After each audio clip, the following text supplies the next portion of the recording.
कभी मौसमों से शराब में, कभी बामो दर के आजाब में। वहाँ उम्र हमने गुजार दी जहाँ सांस लेना महाल था। कहीं खूनो दिल से लिखा तो था तेरे सारे हिजर का सानेहा। वो अधूरी डायरी खो गई, वो न जाने कौन सा साल था। अस्सलाम वालेकुम गाइस, कैसे हो आप सब?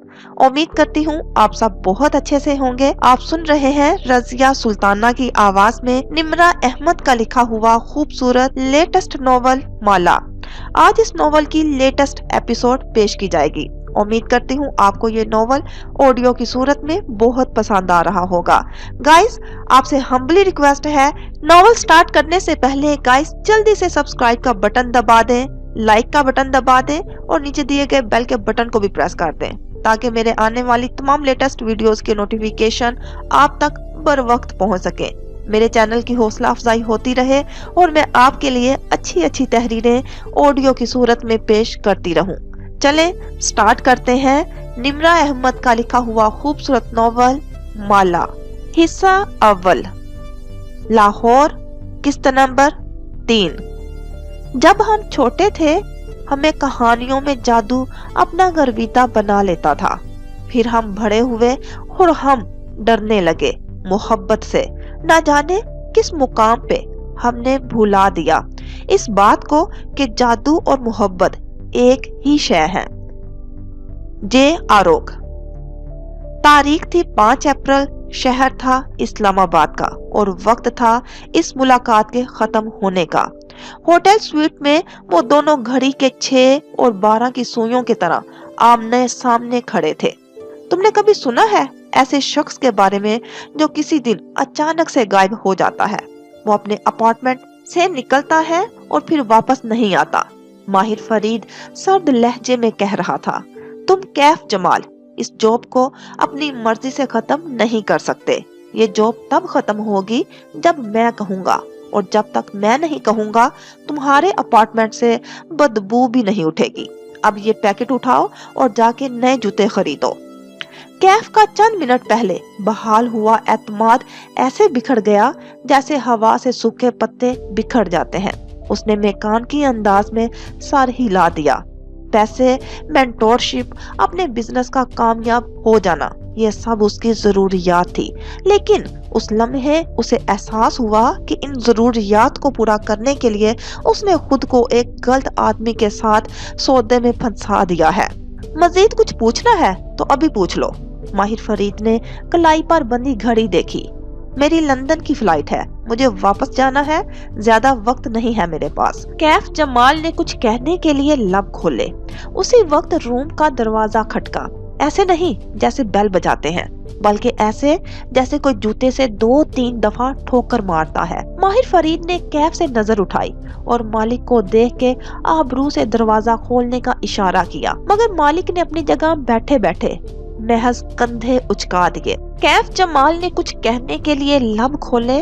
उसी वक्त रूम का दरवाजा खटका। ऐसे नहीं जैसे बेल बजाते हैं, बल्कि ऐसे जैसे कोई जूते से 2-3 दफा ठोकर मारता है। माहिर फरीद ने कैफ से नजर हटाई और मालिक को देख के आबरू से दरवाजा खोलने का इशारा किया, मगर मालिक ने अपनी जगह बैठे बैठे महज कंधे उचका दिए। उसके पास कार्ड है, खुद खोल लेगा। चंद लम्हे बाद कार्ड स्वाइप होने की बिप बजी, फिर दरवाजा खुलने की आवाज आई। एक दरवाजा खोलने में कितनी मेहनत लगती है यार, तुम लोग मेरे साथ ये जानबूझ के करते हो। अंदर दाखिल होने वाला शख्स झंझला के कहते हुए रुक गया। कैफ अभी तक माहिर को देख रहा था, लेकिन उसे खिड़की के शीशे में मध्यम सा अक्स दिखाई दिया। वो एक नौजवान था जिसके हाथ में पकड़ी पेपर ट्रे में डिस्पोजेबल कप नजर आ रहे थे। कैफ जमाल को देखकर नौवारिदे ने नजरें झुकाई, कप गिने 1 2 3, फिर चेहरा ऊपर उठा के कमरे में मौजूद अफराद की गिनती की। अब के वो बोला तो आवाज में माजरत थी, मुझे नहीं मालूम था कि यहाँ हम 4 लोग होंगे। कैफ को खुद नहीं मालूम था इस रोज होटल स्वीट में वो 3 नहीं 4 होंगे। उसने माहिर फरीद से नजरें हटाई और गर्दन मोड़ के उस शख्स की तरफ देखा। नौवारिद उम्र में 26-27 वर्ष का नौजवान लगता था। बाल स्याह गुंगड़ियाले थे, माथे पे एक तरफ से आगे को गिरते थे, कानों के ऊपर से उस तरह भिड़ा था। उसका लिबास भी उसके बालों की तरह कैजुअल सा था। गोल गले की टी शर्ट पर हल्का नीला कोट जिसके आस्तीन रश्ड थे। कोहनी के आसपास सिलवटें डाल के इकट्ठे सिले थे ताकि आस्तीन ऊपर चढ़ाने का तासुर मिले। वो क्लीन शेव मुस्कुराते चेहरे वाला नौजवान पैरों में बिना जराबों के ओवरसाइज जॉगर्स पहने हुए था। उसने ट्रे मेज पे रखी, अपना कप उठाया और सट्रा होंठों में डालता एक सिंगल सोफे पे जा बैठा, टांग पे टांग जमाई और जोगर वाला पैर झुलाते हुए दिलचस्पी से कैफ को देखा। कोई मुझे बताएगा ये कौन है? उसका लहजा काफी हद तक एक्सेंटेड था। ये कैफ जमाल है, बॉडीगार्ड की नौकरी के लिए इसे बुलाया है। कैफ? ये कैफ है? नौवारिद हल्का सा हंस दिया। एनीवेज, मैं सबका चाय कहवा ले आया हूँ, होटल किचन से खुद बनवा के। सॉरी कैफ, मुझे तुम्हारी आमद का इल्म नहीं था, माजरत करके सट्रा लबों से लगा लिया। कैफ अभी तक अचंभे से उस नौजवान को देख रहा था जो इस सारे मंजरनामे में मिसफिट था। कैफ को अपनी तरफ देखता पाके उसने सट्रा होंठों से हटाया और दिलचस्पी से मुस्कुराया। मैं बियरबल हूँ, तुम मुझे बियर भी कह सकते हो, या जैसे माहिर कहता है सिर्फ बी। उसके कोल्ड कॉफी कप के ऊपर मार्कर से लिखा था बिरबॉल। उसे अब नजर आया था, बस एक नजर उस नाम को पढ़ा और जवाब दिए बिना माहिर फरीद की तरफ मुड़ गया। उसे इन लोगों के साथ ना मुस्कुराने की जरूरत थी, ना ज्यादा घुलने मिलने की। मजीद कोई सवाल? माहिर ने आबरू उठा के पूछा।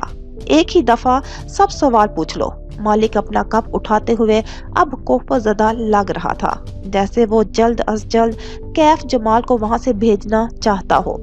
अगले 2 माह मुझसे राब्ते में कौन रहेगा? सिर्फ मालिक, क्योंकि मेरे पास इन चीजों के लिए वक्त नहीं है। माहिर ने अपने कप को अभी तक हाथ नहीं लगाया था। वो दोनों इसी तरह आमने सामने खड़े थे। ठीक है, मैं 2 माह तक इस जॉब को करूंगा, कैफ सोच सोच के बोल रहा था। उसे तमाम पहलुओं पे गौर करना था। वो बार बार पैसे उठा के वापस इस स्वीट में नहीं आ सकता था। उसे इस साइकोपिथ से जो मनवाना था अभी मनवाना था। लेकिन अगर मुझे इस लड़की की नौकरी अच्छी लगी और 2 माह के बाद भी मैं इस नौकरी को करना चाहूँ तो रुक के वजाहत की। वो एक कामयाब रेस्टोरेंट चलाती है, मैं उसके पास रह के बहुत कुछ सीख सकता हूँ। इस बात पे होटल स्वीट में सन्नाटा छा गया। मालिक और माहिर ने एक दूसरे को देखा और सट्रा से घूंट भरता बिरबल हंस दिया, फिर कप नीचे करके महफूज अंदाज में बोला, माहिर, तुमने इसको असल बात नहीं बताई क्या? कैफ ने चौंक के बारी बारी उनको देखा। इन तीनों ने निगाहों में तबादले किए थे। कैफ जमाल, माहिर फरीद खनकारा। आवाज में कदरे नरमी थी। तुम 2 माह से ज्यादा इस जॉब को नहीं कर सकते। मेरा और तुम्हारा मुआहिदा 2 माह बाद खत्म हो जाएगा। कदरे तौकफ से बात जारी रखी। जब तुम इस जॉब से इनकार कर रहे थे तो मैंने तुम्हें 2 बातें कही थी, क्या वो तुम्हें याद है? बियरबॉल मुस्कुराते हुए उन्हें देखता सट्रा से कॉफी हलक में खींच रहा था। मुझे याद है तो मेरे वो 2 फिक्रे दोहराओ। बहुत बेहतर। आपने कहा था कि वो माहिर फरीद के अल्फाज दोहराने लगा। पीले रंग की बस तेज रफ्तारी से सुरमई सड़क पे रवां दवां थी। चिली वीक के पहाड़ों का सिलसिला दूर पीछे रह गया था और वैनकोवर की ऊंची इमारतों की स्काई लाइन नजर आने लगी थी। वैनकोवर कनाडा के सूबे ब्रिटिश कोलंबिया का सबसे मारूफ शहर था। ये दुनिया के महंगे तरीन शहरों में से है। दुनिया भर के उमरा और रूसा में इस शहर में घर खरीदना एक ट्रेंड बन चुका है। इस घर को लेकर वो छोड़ देते हैं और वहां सिर्फ छुट्टियों के चंद हफ्ते गुजारने आते हैं। माही के शहर चिली वीक से ये शहर वैनकोवर घंटे भर की ड्राइव पे था। वो उमरा की तरह यहाँ सैरो तफरी के लिए नहीं जा रही थी। वो अपने जवाब ढूंढने उस सफर पे निकली थी। आखिरी सीट पे बैठी खिड़की से माथा टकाए गुमसुम सी माहिर बाहिर भागते दरख्त देख रही थी। آج سیاہ بادل کافی نیچے تک اترتے محسوس ہو رہے تھے۔ بارش کسی بھی لمحے شروع ہونے والی تھی۔ بس کے شیشے پہ اس کے ساتھ سے دھند سی بن گئی تھی۔ ماہی نے انگلی سے اس پہ لکیر کھینچی۔ 1 2 3 4 وہ ایم لکھ رہی تھی۔ بچپن میں جب بھی وہ سردیوں میں لمبے روٹ پہ سفر کرتے، کار کے شیشوں پہ دھند جم جاتی تھی کہ کار کا ہیٹر نہیں کام کرتا تھا۔ وہ تینوں بچے اپنے اپنے شیشوں پہ ایسے ہی اپنے نام لکھا کرتے تھے۔ ماں کہتی تھی، پرے فضول حرکتیں نہ کیا کرو۔ رمضان کے دن ہوتے اور راستے میں روزہ کھل جاتا تو وہ کسی ریڑھی سے پکوڑے خرید لیتے۔ ماں پکوڑوں کا گرم اخبار والا لفافہ اپنی گود میں رکھتی اور باری باری ہر بچے کو دیتی۔ وہ چٹنی کے پیکٹ کے کونے میں دانت سے ایک سوراخ کرتی، ایک پکوڑا منہ میں، ایک گھونٹ چٹنی کا۔ اب ہیٹر والی کارز بھی تھی۔ اب وہ بہن بھائی جہازوں میں سفر کرتے تھے، اعلیٰ ریستورانوں میں کھانا کھاتے تھے۔ آباد اور ماہی تو بہت ٹریول کرتے تھے، لیکن ساری دنیا میں ان پکوڑوں جیسا کچھ نہ تھا۔ دھند چھٹنے لگی تھی۔ اس کا بنایا ایم مدھم پڑنے لگا۔ دھندلے شیشے کے اس پار بس سٹاپ نظر آ رہا تھا۔ اس نے بیل بجائی، بس کی رفتار آہستہ ہوئی۔ وہ سٹاپ پہ اتری تو کمر پہ ہاتھ رکھے ہوئے تھے، دوسرے ہاتھ میں بیگ پیک تھا۔ سٹاپ پہ نصب بینچ پہ بیٹھ کے ماہی نے چند گہرے سانس لے کے خود کو کمپوز کیا۔ یہ سفر کرنا اس کے لیے مناسب نہ تھا، لیکن اسے یہ رسک لینا تھا۔ چند لمحے وہ وہیں بیٹھی رہی، پھر گردن اٹھا کے سیاہ آسمان کو دیکھا۔ بارش جلد شروع ہونے والی تھی۔ تبھی اسے خیال آیا۔ بادلوں پہ ہاتھ پھیرا، چھوٹے کٹے بالوں پہ ہیئر بینڈ لگا تھا۔ اس نے گردن میں بندھا سلک تپونا سکارف اتارا اور سر پہ لپیٹ کے گردن تلے گرا باندھی۔ بیگ پیک کندھوں پہ پہنا اور اٹھ کھڑی ہوئی۔ سفید جوگر سے چلتے ہوئے وہ سائیڈ واک پہ آگے بڑھ رہی تھی۔ اس کا رخ ایک 2 منزلہ عمارت کی جانب تھا جو اس سٹریٹ کے دہانے پہ بنی تھی۔ بیل بجا کے وہ انتظار کرنے لگی۔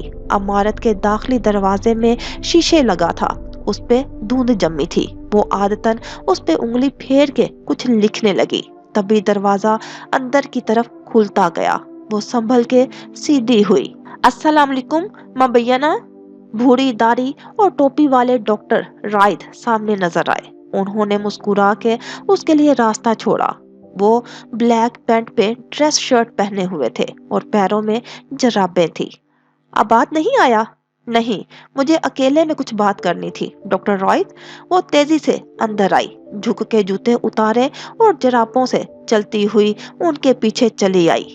کوریڈور سے گزر کے ایک ہال نما کمرہ تھا جہاں نماز کے قالین بچھے تھے۔ کونوں میں چند بک ریکس تھے جن میں اسلامی کتب سجی تھی۔ 2-4 افراد کہیں نہ کہیں بیٹھے کسی کتاب یا تسبیح میں مصروف دکھائی دیتے تھے۔ غالباً ابھی وہ لوگ ظہر کی جماعت سے فارغ ہوئے تھے۔ میں نیچے نہیں بیٹھ سکتی، ہم کہیں اوپر بیٹھ سکتے ہیں؟ اس کی بات پہ ڈاکٹر رائد نے سر ہلا دیا اور ایک کونے میں چلے آئے۔ وہاں ایک میز کے گرد 2 کرسیاں رکھی تھی، ساتھ کھڑکی تھی۔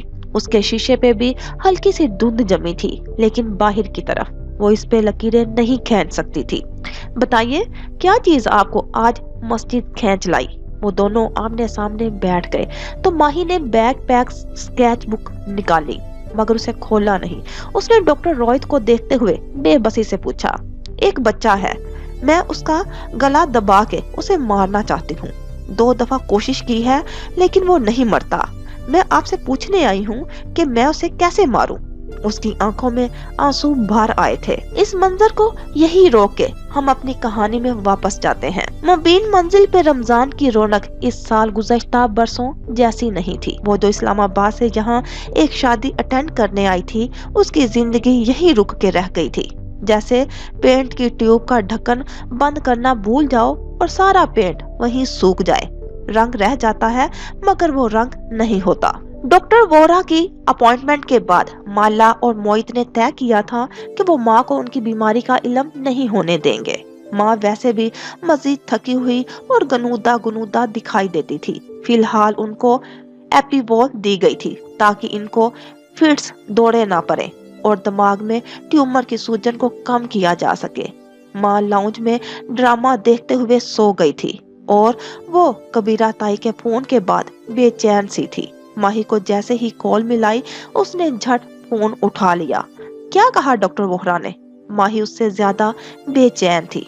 पाकिस्तान से एक एक फोन कॉल की मुंतजिर, लेकिन हर घंटे पे डर जाने वाली। ग्लोमा है। उसकी आवाज मध्यम हुई। ये नहीं हो सकता।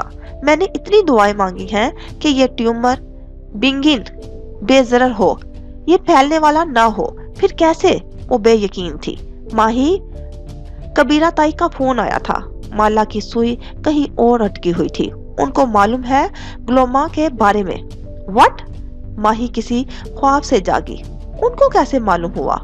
यही तो मैं सोच रही हूँ। चार्जिंग कम होने की टोन बजी तो माला मोबाइल कान से लगाए अपने कमरे में चली आई। सुबह उसका चार्जर बिजली की वोल्टेज ऊपर नीचे होने से जल गया था। वो अपनी अलमारियों के दराज खोल के चेक करने लगी थी। एक पुराना चार्जर यही कहीं रखा दिखाई दे रहा था। हमारे मुलाजिम।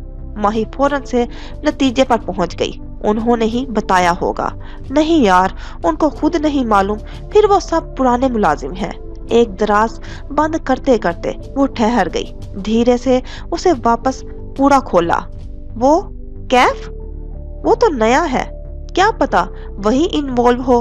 उसको मैंने खुद हायर किया था माही। वो कैसे इन्वॉल्व हो सकता है? अच्छा, मेरी चार्जिंग खत्म होने वाली है। उसने फोन रख दिया और वहीं जमीन पे बैठ गई। दराज पूरा खोल लिया।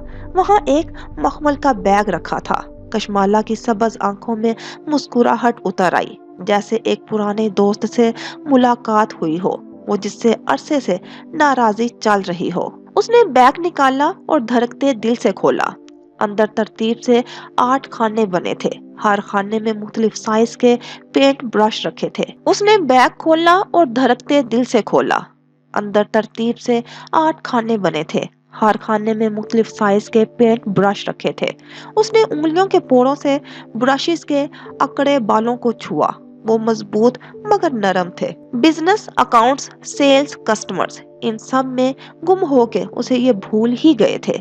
उस रोज स्टूडियो की सफाई करते वक्त बहुत सा सामान निकला था, जिसे उसने एक कैबिनेट में बिना कुछ महसूस किए डलवा दिया था, क्योंकि इनमें मौजूद उसके फेवरेट ब्रशेस अब तक खराब हो चुके थे।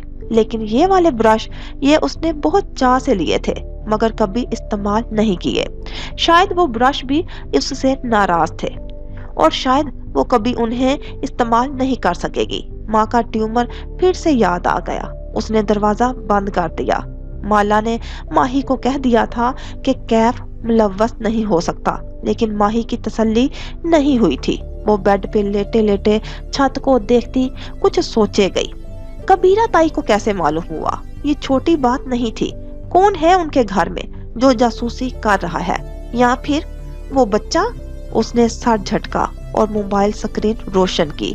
फिर सलीम को कॉल मिलाई। कनाडा आने से कबल उसने सलीम की मिन्नतों पे अपना पुराना एंड्रॉयड मोबाइल उसे दिया था।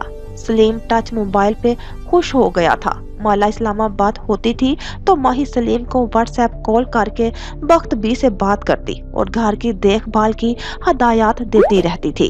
घर में कौन आया कौन गया, माही को ब्रिटिश कोलंबिया में बैठ के भी सारी खबरें मिल जाती थी। सुनो सलीम, घर से बाहर निकल के मुझसे बात कर सकते हो? राजदारी से पूछा। बाजी, वाईफाई खत्म हो जाएगा और डाटा मेरे पास है नहीं, वो मासूमियत से बोला। हाँ तो अपना जेब खर्च मोबाइल पे फिल्में भरवाने में ना जाया किया करो ना। अच्छा सुनो, आवाज आहिस्ता की, ये कैफ कैसा आदमी है? मुझे उसके बारे में सब कुछ बताओ। तुम्हारी बात पसंद आई तो क्या पता मैं तुम्हें नया फोन भिजवा दूं। और शर्टें भी? शर्ट नहीं होता, शर्ट होता है कमबख्त, वो दांत कचकचा के बोली। सॉरी बाजी, वो हर दफा ढटाई से दांत निकाल के सॉरी कह दिया करता था, सीखता नहीं था। अच्छा, ये कैफ वारदातिया है पूरा। उसके बटुए में बड़े नोट होते हैं जी, और ये अपने कंप्यूटर पे किसी लड़की से बातें करता है कई कई घंटे। कहता क्या है? मैंने उसकी खिड़की से देखा था, आवाज नहीं आती, बस लड़की की शक्ल दिखाई दी थी। ये लंबे बाल थे उसके। और सलीम को थोड़ी सी शर्म आई। और जी, उसने बगैर आस्तीनों वाली शर्ट पहनी हुई थी। शर्ट? मारूंगी मैं तुम्हारे सर पे। शर्ट होता है, आगे बोलो। बड़ी कोई अमीर सी लड़की लगती थी, टीवी वालियों जैसी, और हाँ, हर रोज ठीक 5 घंटे के लिए वो गायब हो जाता है।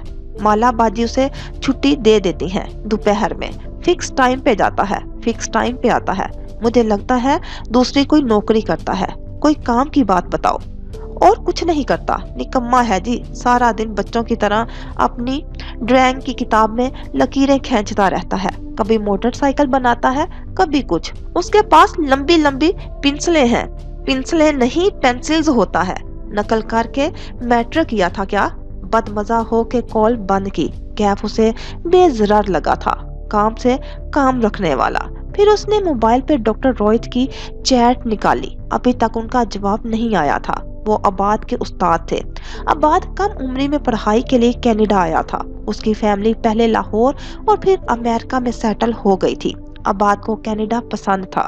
वो इस उम्र में यहाँ आया था जिसमें लड़के बहुत आसानी से भटक जाते हैं, लेकिन यहाँ उसकी मुलाकात डॉक्टर रॉयड से हुई। वो उन्हें अपना शेख कहता था। अबाद ने उनसे दीन और अरबी जुबान सीखी, साथ साथ पढ़ाई जारी रखी। मैकाट्रॉनिक्स में इंजीनियरिंग करके वो पाकिस्तान वापस चला गया। चंद साल उसने वहां काम किया और फिर कनाडा में एक दोस्त के तवस्सुत से उसे अच्छी जॉब मिल गई। वो यहाँ वापस आया तो जल्द ही उसका तबादला ब्रिटिश कोलंबिया कनाडा के एक सूबे में हो गया। अबाद ने कई साल ओंटारियो, एक दूसरे सूबे के शहर टोरंटो में गुजारे थे। ये दोनों सूबे एक दूसरे से बहुत दूर थे। उनकी जिंदगियां मुख्तलिफ थी। उसके लिए बीसी ब्रिटिश कोलंबिया में एडजस्ट करना मुश्किल था, लेकिन हाल ही में डॉक्टर रॉयड यहाँ शिफ्ट हो गए थे तो अबाद बहुत खुश नजर आता था। माही की मुलाकात डॉक्टर रॉयड से चंद एक दफा हुई और अब वो अपने सवालों के जवाब के लिए उनसे बात करना चाहती थी, मगर वो आजकल मसरूफ थे। जाने कब वो उसे वक्त दें। अबाद कमरे में आया तो वो बेड पे लेटी सोच में गर्क थी। मैं सोच रही हूँ डॉक्टर रॉयड के पास जाऊं और उनसे पूछूं। क्या? वो अलमारी में कुछ ढूंढ रहा था, उस बच्चे के बारे में। माही यार, खुदा के लिए उस बच्चे का पीछा छोड़ दो। वो जैसे बदमजा हुआ, एक शर्ट निकाली और उसे उलट पुलट के देखने लगा। वैसे भी बड़े बूढ़ियां कहा करते थे कि इस हालत में खूबसूरत बच्चे देखने चाहिए ताकि आने वाला बच्चा खूबसूरत हो। तुम इस बच्चे की तस्वीरें बनाती रहोगी तो मुझे डर है कि मेरा बच्चा भी इतना बदसूरत और लंबे कालों वाला ना पैदा हो जाए। वो हंस के बोला तो माही ने बुरा सा मुंह बना लिया। हर बात मजाक में, वो कहते कहते रुकी। लम्हे भर को उसका सांस रुक गया। मैंने उसके कान तो कभी नहीं बनाए, तुम्हें कैसे मालूम? उसके कान लंबे थे। दूसरी शर्ट निकालते निकालते अबाद साकत हो गया। फिर उसने आहिस्ता से अलमारी बंद की और जब बोला तो माही को नहीं देख रहा था। तुमने ही बताया होगा, मुझे कैसे मालूम होना है? और दरवाजे की तरफ बढ़ गया। तुमने भी उसे देखा है ना? वो बेयकीनी से बुड़बुड़ाई, लेकिन अबाद जा चुका था। वो शुशद्दर सी वहीं बैठी रह गई थी। मस्जिद के बाहर बारिश शुरू हो चुकी थी। काले बादल हल्की फुल्की बूंदाबांदी बरसा रहे थे। मस्जिद के बाहर बारिश शुरू हो चुकी थी। काले बादल हल्की फुल्की बूंदाबांदी बरसा रहे थे। कतरे खिड़की के शीशे से टुकड़ा के नीचे फिसलते जा रहे थे। गीले शीशे के दूसरी तरफ मेज के गिर्द बैठे दो वजूद दिखाई दे रहे थे।